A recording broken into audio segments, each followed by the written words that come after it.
Good morning students. Last lecture में अपन ने company के प्रकार पढ़ रहे थे, जिसमें कंपनी कितने तरह से बनाई जा सकती है। क्योंकि कंपनी एक कृत्रिम व्यक्ति है, इसलिए उसका निर्माण कैसे किया जा सकता है, इसको लेकर के अलग अलग आधार है। तो अपन ने मूल रूप से ये तीन बातें की।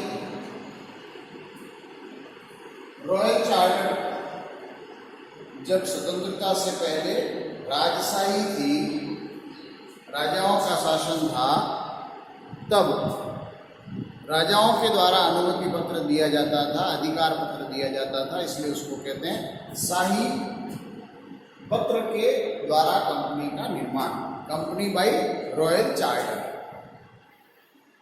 फिर जब स्वतंत्रता मिल गई, लोकतंत्र आ गया, तो हमारे पास में देश आज़ाद होने के बाद में विधान बनाने का काम, देश के अंदर शासन चलने करने का काम संसद द्वारा लोकसभा और राज्यसभा में होता है।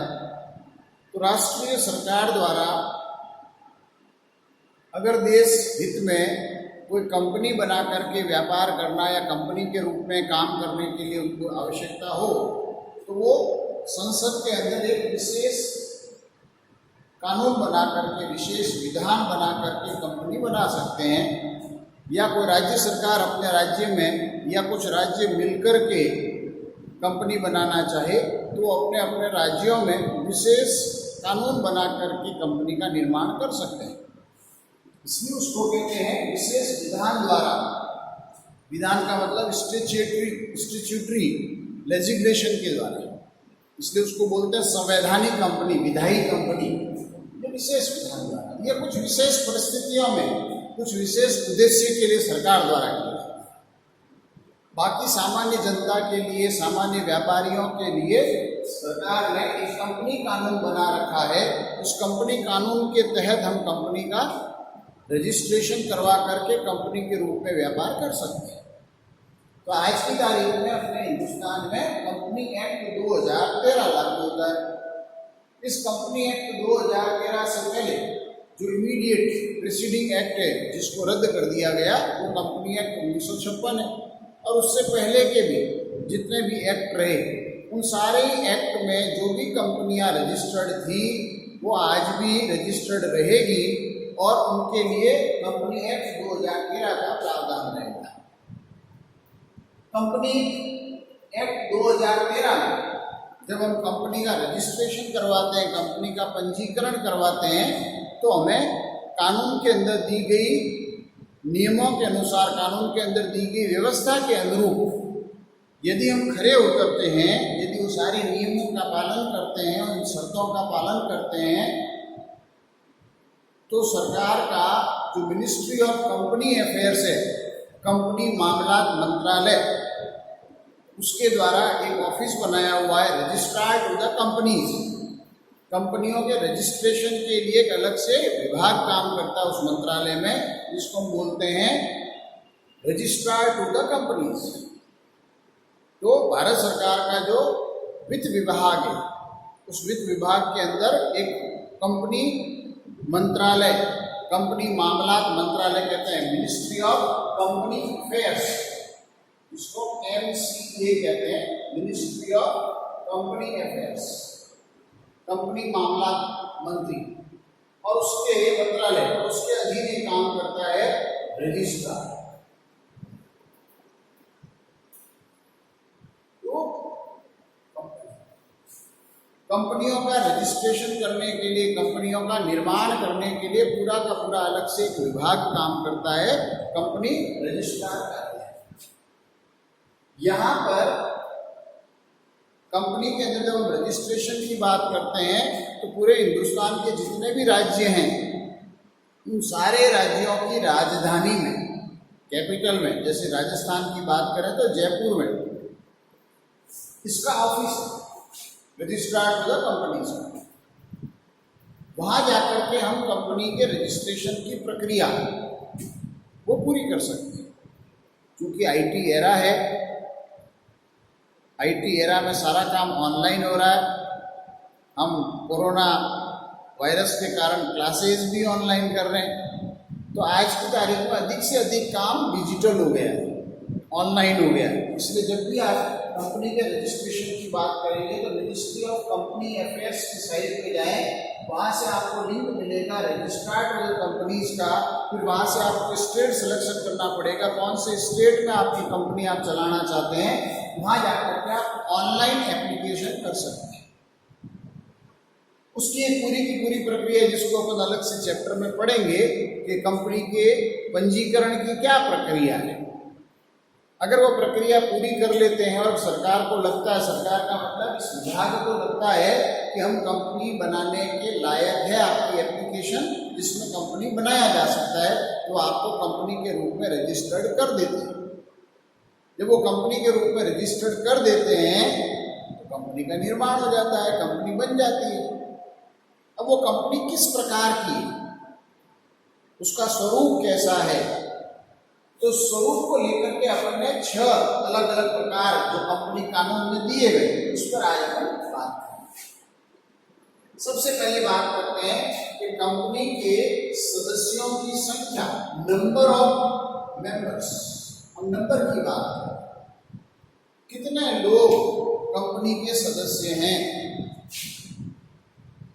चूंकि कंपनी की बात कर रहे हैं, कंपनी एक प्रति व्यक्ति है, उसकी पूंजी को हम अंश पूंजी कहते हैं, ये आप जानते हैं।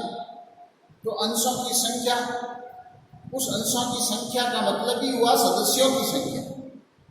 तो सदस्यों की संख्या के बारे में बात करते हैं तो सार्वजनिक company, public company,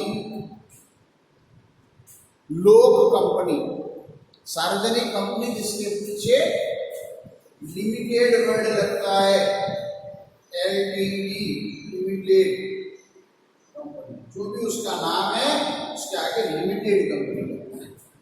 Reliance limited, Bharti Airtel limited, Tata motors limited, Hindustan Unilever limited, NTPC, तो ये सारे के सारे सार्वजनिक कंपनी है। सॉरी, एनटीपीसी आपकी सरकार की विशेष विधान द्वारा निर्मित कंपनी, कॉर्पोरेशन हो। तो सार्वजनिक कंपनी के अंदर सदस्यों की संख्या कम से कम, न्यूनतम की बात करें, जब सदस्यों की संख्या आती है तो यहाँ बात आती है न्यूनतम और अधिकतम। कितने सदस्य हो सकते हैं, अधिकतम और न्यूनतम। सार्वजनिक कंपनी के अंदर न्यूनतम सदस्यों की संख्या 7 है। कम से कम 7 सदस्य चाहिए। जब 7 सदस्य हो और कम से कम वो 7 व्यक्ति मिलकर के प्रारंभ करें, अधिकतम की कोई सीमा नहीं है, नो लिमिट। नो लिमिट का मतलब इनफिनाइट भी नहीं है, अनंत भी नहीं है, अप टू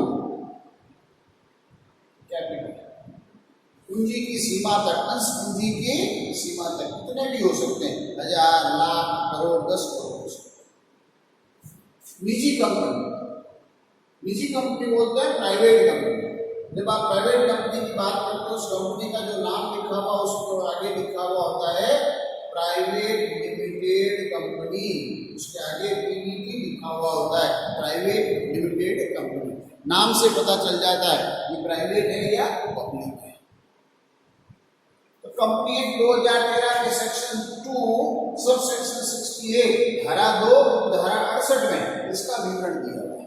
सार्वजनिक कंपनी, कंपनी अधिनियम की धारा 2 उपधारा 71 सब सेक्शन 71 उसमें प्रोविजन दिए हुए। तो ये प्राइवेट लिमिटेड की जब अपन बात करते हैं तो प्राइवेट लिमिटेड में न्यूनतम सदस्यों की संख्या 2 है, मिनिमम 2। लेकिन जब मैक्सिमम की बात करते हैं 200 तक अधिकतम सदस्य हो सकते हैं, उससे ज्यादा नहीं हो सकते। यानी कि कंपनी की जितनी भी पूंजी है वो सारी की सारी पूंजी कम से कम 2 व्यक्ति मिलकर के लगावे या अधिकतम 200 व्यक्ति मिलकर के लगावे, इससे ज्यादा नहीं। तो ये सदस्यों की सीमा न्यूनतम 2, मिनिमम 2, मैक्सिमम। सार्वजनिक कंपनी के अंदर पूंजी लगाने वाले कम से कम 7, अधिकतम की कोई सीमा नहीं। ये तो सदस्यों की संख्या के आधार पर। इसी के साथ साथ एक नई व्यवस्था जो कंपनी एक्ट 2013 में पहली बार की गई हिंदुस्तान में, भारत में, उसको बोलते हैं ओपीसी, 1 पर्सन कंपनी। एक अकेला व्यक्ति भी कंपनी की स्थापना कर सकता है विशेष परिस्थितियों के लिए। जितने भी डेवलप्ड कंट्रीज हैं, अमेरिका, चाइना, सिंगापुर, जापान, वहां पर यह व्यवस्था पहले से। तो आज की तारीख में अगर आप जाकर के इकोनॉमिक्स में देखेंगे, भारत की अर्थव्यवस्था में देखेंगे कि नाम आपको बार बार सुनने को दिखाई दे रहा है, स्टार्टअप। सरकार युवा व्यक्तियों को नए नए विज्ञान और तकनीकी के आधार पर नए नए विचार और नई नई खोज करते हुए नई वस्तु बनाने वाले, नई सेवाओं का इजाद करने वाले व्यक्तियों को प्रमोट कर रही है। ऐसी स्थिति में एक व्यक्ति भी कंपनी बना सकता है, वही कंपनी का मालिक है, वही कंपनी का शेयर होल्डर है। Specially science, research and development के लिए, आईटी सेक्टर के अंदर, सर्विस सेक्टर के अंदर इस प्रकार की कंपनियों की जरूरत है। मेडिकल एंड फार्मास्यूटिकल के अंदर इस प्रकार की कंपनियों की जरूरत है। तो सेक्शन 262 में ये नया प्रोविजन किया गया है कि single person, 1 person can form A company.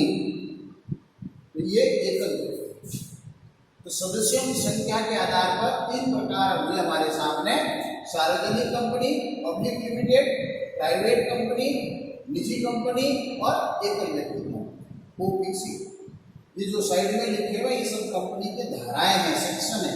Section 2 जिसके अंदर संख्या के आधार पर सदस्यों की संख्या के आधार पर कंपनी का निर्धारण है।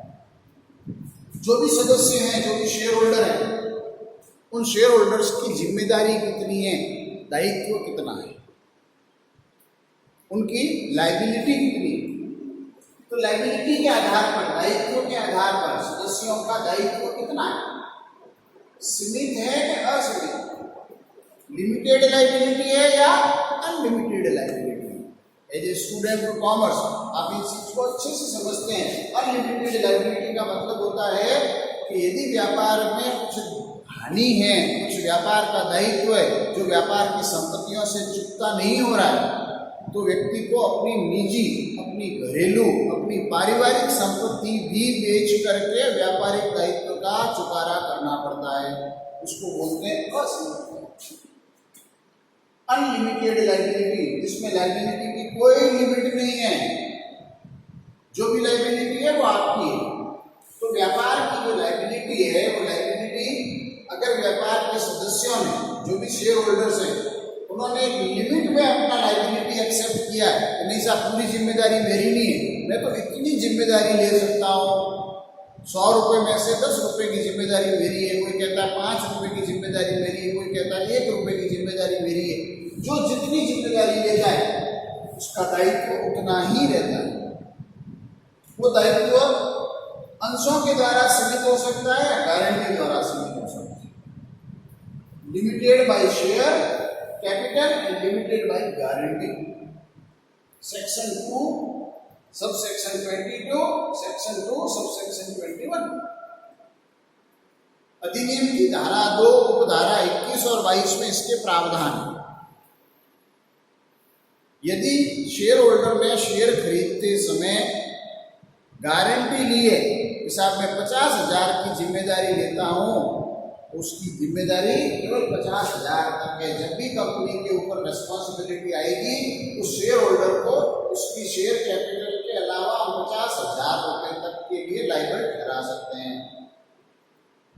शेयर कैपिटल द्वारा 10 रुपए के, मान लो मैंने 5,000 शेयर खरीदे हैं कंपनी के, तो 10 रुपए के 5,000 शेयर का मतलब क्या हुआ, 50,000 रुपए मैंने इन्वेस्ट किए कंपनी में, पूंजी के रूप में लगाए। अब 10 में से यदि वो पार्टली पेडअप है, अभी तक कंपनी को 6 रुपए चुकाए, 4 रुपए देने बाकी है, 6 रुपए दे दिए, 30,000 रुपए तो हमने पूंजी के रूप में लगा रखे। 20,000 रुपये यानी 4 रुपये पर शेयर, 5,000 अंश, 20,000 रुपये अभी चुकाने बाकी। यदि कंपनी का समापन होता है किसी कारण से और आपको अपना दायित्व पूरा करने के लिए बुलाया जाता है तो आप उस 20,000 रुपये तक के लिए जिम्मेदार है, क्योंकि 20,000 का आप पहले दे चुके, आप टोटल 50,000 के लिए जिम्मेदार थे, बाकी के 20,000 अंशों द्वारा सृजित दायित्व, गारंटी द्वारा सृजित। और एक आपको पता है अनलिमिटेड लायबिलिटी, जिसमें आपकी लायबिलिटी की कोई लिमिट नहीं है, कोई सीमा नहीं है, तो सेक्शन 2 सब सेक्शन 92 के इसके प्रोविजन है। तो लायबिलिटी के आधार पर दो तरह की कंपनियां, limited liability, unlimited liability. Share capital के ऊपर प्रोपराइटर कौन है, मालिक कौन है उस शेयर का, आम जनता है तो बात अलग है, लेकिन यदि वो पूंजी सरकार ने लगाई है, चाहे वो केंद्र सरकार है,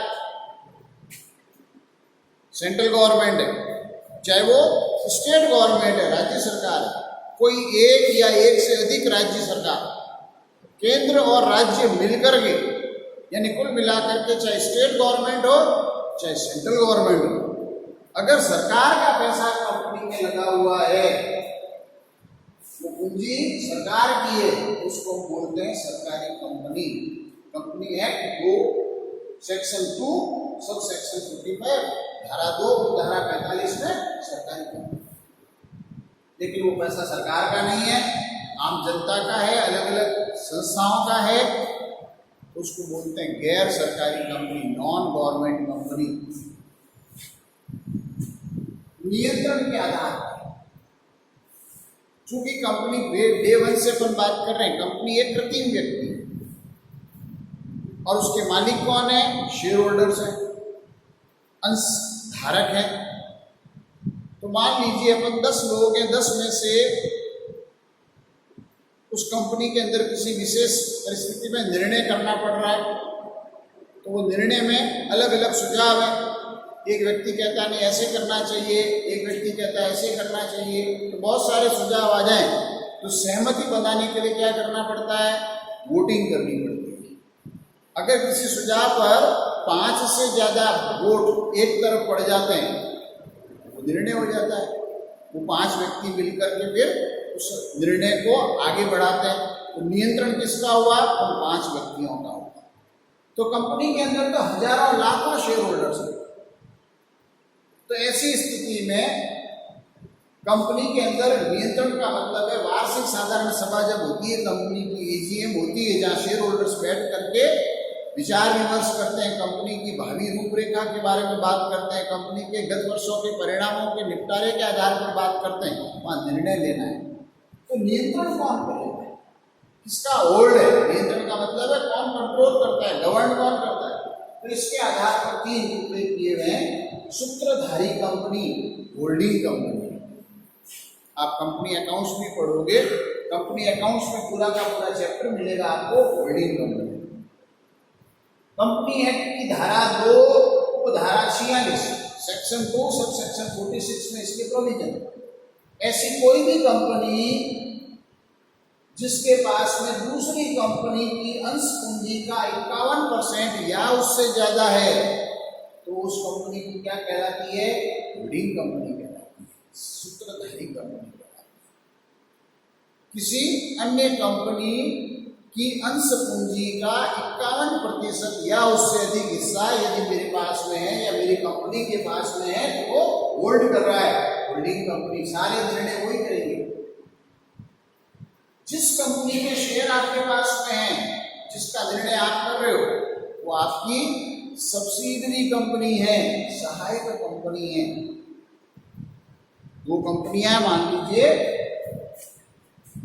एक ए कंपनी है और एक बी कंपनी है। इस बी कंपनी की अंश पूंजी का 51% या उससे ज्यादा ए के पास में, ए क्या होगी, होल्डिंग कंपनी, और बी इस ए की सब्सिडरी कंपनी। ये इस तरह से होल्डिंग और सब्सिडरी का। इस कंपनी एक्ट में एक नया प्रोविजन ऐड किया गया है जो 1956 के कंपनी एक्ट में नहीं था। अब एक नया प्रोविजन है सेक्शन 2 सब सेक्शन 6 में। एसोसिएट कंपनी, एसोसिएट कंपनी का मतलब है सहचारी कंपनी, साथ काम करने वाली, एसोसिएट। ऐसी कंपनी जो किसी अन्य कंपनी की अंश पूंजी का 20% शेयर होल्ड करती है, इसका उसमें अहम भूमिका है, नियंत्रण तो नहीं है लेकिन अहम भूमिका है, इंपॉर्टेंट रोल है, तो ऐसी कंपनी को बोलते हैं एसोसिएट कंपनी। यदि ए कंपनी के पास में बी का 20% शेयर कैपिटल है तो ये उसकी एसोसिएट कंपनी हुई, उसके साथ मिलकर के काम करती है, अहम निर्णय करता है, निर्णय में अहम भूमिका निभाती है। फिर आता है शेयर मार्केट। आप लोगों ने 12th में फर्स्ट में पढ़ा है कि जो भी कंपनियां कंपनी एक्ट के तहत रजिस्टर्ड होती है, पब्लिक लिमिटेड कंपनी है, और उस पब्लिक लिमिटेड कंपनी के शेयर्स मार्केट में मार्केटेबल है, यानी बेचे जाते हैं, ट्रांसफर होते हैं। ऐसी कंपनी जो कैपिटल मार्केट में, कैपिटल मार्केट का मतलब हुआ Bombay stock exchange, national stock exchange, BSE और एनएसई, उस एक्सचेंज के अंदर यदि वो कंपनी लिस्टेड है, सूचीबद्ध है, उस कंपनी के अंश वहां पर खरीदे और बेचने के लिए स्वीकार किए जाते हैं, ऐसी कंपनी को बोलते हैं लिस्टेड कंपनी, सूचीबद्ध कंपनी, सेक्शन 252। पर यदि उस कंपनी के शेयर्स वहां पर लिस्टेड नहीं है, पब्लिक लिमिटेड है लेकिन लिस्टेड नहीं है, उसको बोलते हैं नॉन लिस्टेड कंपनी है, अनलिस्टेड कंपनी है, इसके लिए अलग से छोटे छोटे ओवर द काउंटर जैसे मार्केट भी है। फिर बात आती है अन्य कंपनी। इस कंपनी एक्ट 2013 में सबसे ज्यादा कोई नया परिवर्तन हुआ है तो अन्य कंपनियों के रूप में हुआ है, अदर कंपनी। सबसे पहले नॉन प्रॉफिट मेकिंग कंपनी, जिसको हम साधारण रूप से एनजीओ कहते हैं, स्कूल चलाने वाली, हॉस्पिटल चलाने वाली, चैरिटेबल ट्रस्ट चलाने वाली, मंदिर चलाने वाली, धर्मार्थ संस्था। अब कंपनी एक्ट 2013 में इन सारी संस्थाओं का, जिसको आप धर्मार्थ संस्था कहते हो, शिक्षण संस्था कहते हो, हॉस्पिटल चलाने वाली कंपनी कहते हो, और कोई सहायता करने वाली धर्मार्थ कंपनी कहते हो, वो भी कंपनी एक्ट 2013 के सेक्शन 8 में रजिस्टर्ड हो सकती है।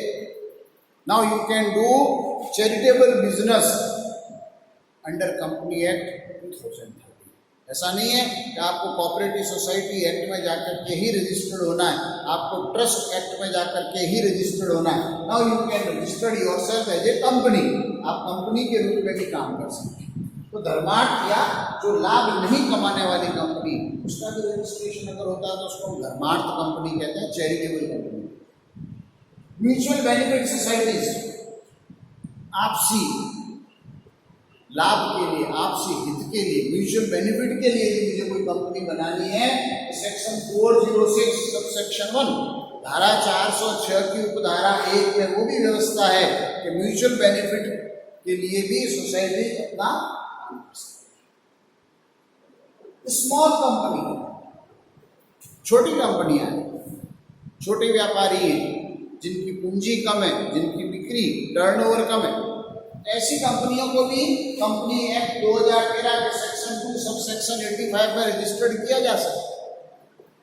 Limited capital can not be more than 50 lakh, उसकी पूंजी 50 लाख से ज्यादा नहीं होनी चाहिए, लेकिन विशेष परिस्थितियों में रजिस्ट्रेशन के समय या पुरानी कंपनियां कोई चली आ रही है, अधिकतम 10 करोड़ से ज्यादा की पूंजी नहीं हो सकती। अभी आप नई एक्ट में नया रजिस्ट्रेशन कराने जाते हैं, बैरियर है उसका, उसकी बेंचमार्किंग है 50 लाख से ज़्यादा नहीं, लेकिन कुछ विशेष परिस्थितियों में वो 10 करोड़ तक जा सकता है। ऐसी कंपनी का व्यापार यानी कि बिक्री टर्नओवर 2 करोड़ से ज़्यादा नहीं होना चाहिए, लेकिन रजिस्ट्रेशन के समय आपने कुछ विशेष व्यवस्था के तहत, विशेष परिस्थितियों के तहत अगर कोई लिमिट बढ़ा रखी है तो 100 करोड़ से ज़्यादा नहीं हो सकता। ये स्मॉल कंपनी। डोरमेंट कंपनी, एक नया टर्म डेवलप किया, डोरमेंट कंपनी। डोरमेंट का मतलब जो सक्रिय नहीं है, निष्क्रिय कंपनी। कंपनी एक्ट 2013 या उससे पहले किसी एक्ट में लागू कंपनी रजिस्टर्ड तो हो गई थी, कंपनी बंद तो गई, लेकिन कंपनी पिछले 2 फाइनेंशियल ईयर में व्यापार नहीं कर रही है, कोई लेन देन नहीं कर रही है, गवर्नमेंट निष्क्रिय, अभी निष्क्रिय, कंपनी बंद नहीं हुई है लेकिन निष्क्रिय है। And the last one is foreign company, विदेशी कंपनी।